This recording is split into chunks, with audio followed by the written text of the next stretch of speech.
Don't miss the tea. Subscribe now. Girl, sit down. No, seriously, put your bag down. Grab that glass of Pinot and do not, I repeat, do not, say a word until I get this all out because I am literally vibrating with rage.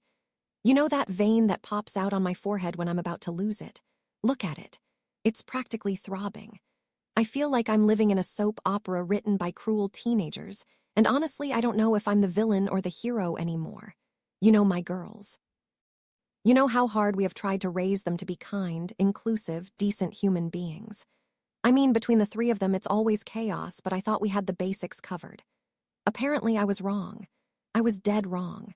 So let me set the scene for you. You know my youngest, right? The baby. She's 13 now, can you believe it? And she is just the light of my life. But you also know she's autistic. She has her struggles, obviously, socially and sensory-wise, but she is brilliant.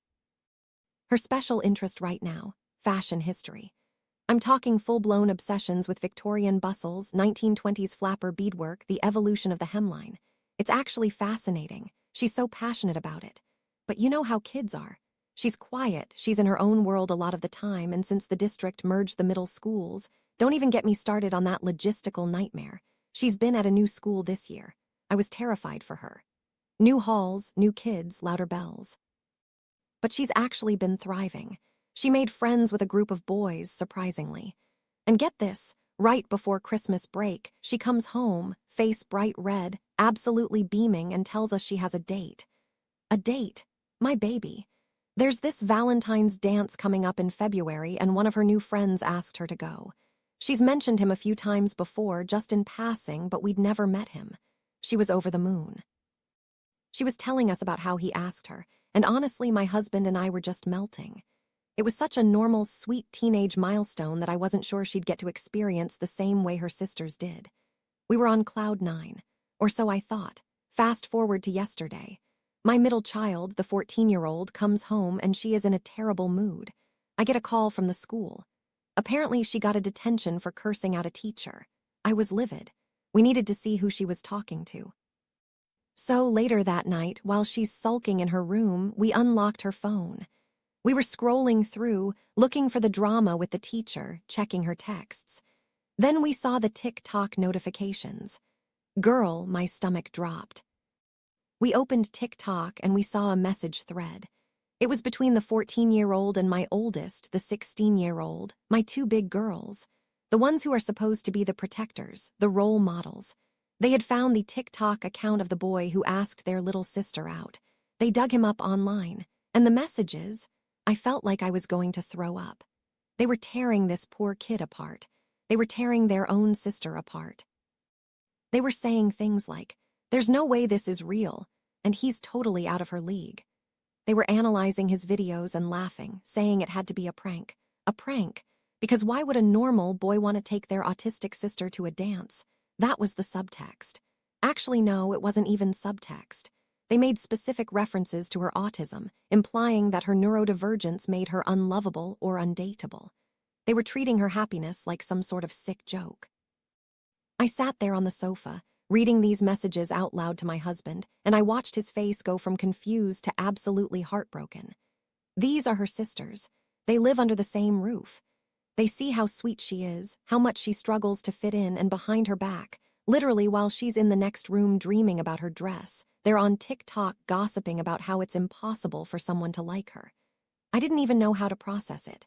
I wanted to scream, but it gets deeper. My youngest found out. I don't know if she heard us talking or if she sensed something, or maybe she saw a notification pop up before we took the phones, but she found out what they were saying. And being the honest soul she is, she panicked. She thought maybe they were right.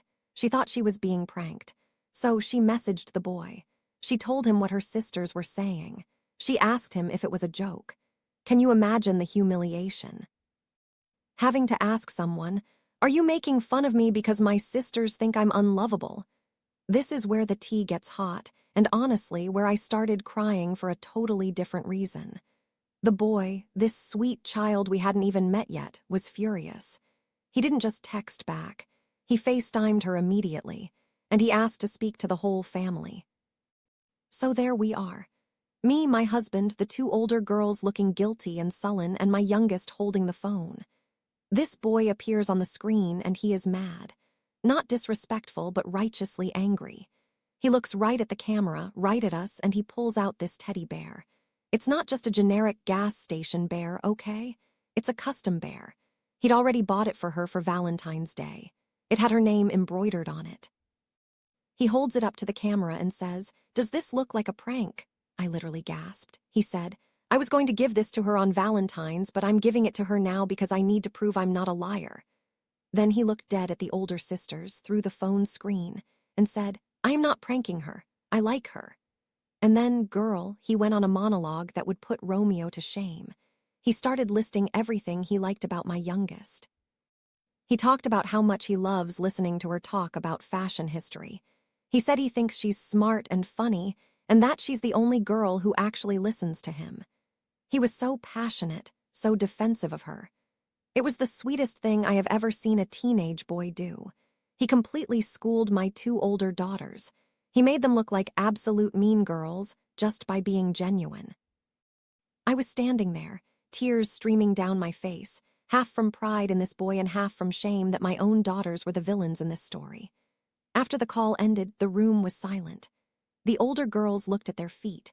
They mumbled apologies to their sister and to the boy before hanging up, but it felt, I don't know, forced.